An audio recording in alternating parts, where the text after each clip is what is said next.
से पैसा बढ़िया आवे और कनी के अपना अपना माई बाबूजी अपना मेहरारू अपना बाल बच्चा के बढ़िया से पोसस।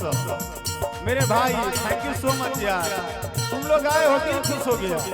तुम ही लोग इंडिया हो, आज के डेट में इंडिया इंडिया तुम ही लोग हो। लेकिन कहना क्या है कि पूरा के परी हो श्रद्धा,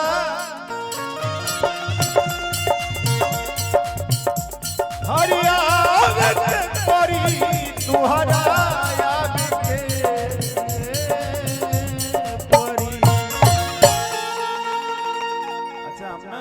कम भीड़ है, हमको आज एक मजा दे दो। हम चाहते हैं कि हमको मजा आए, हम बहुत दिन हो गया। हाँ बस एक बार, हमको इन लोगों को नहीं समझ में आएगा, हमको समझ में आएगा। सारे यूट्यूबर भाई एक बात जान लो, अभी हम जो बजवा रहे हैं उसको चौगुन बोलते हैं भोजपुरी में। आज के नए लड़कों को नहीं समझ में आएगा। चौगुन एक समय था कि चौगुन चलता था।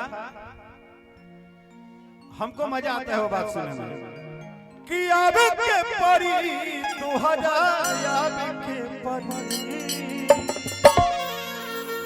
तो जब आयाना में घिउ दिया बारिए भवानी तुहरा आवे के परी।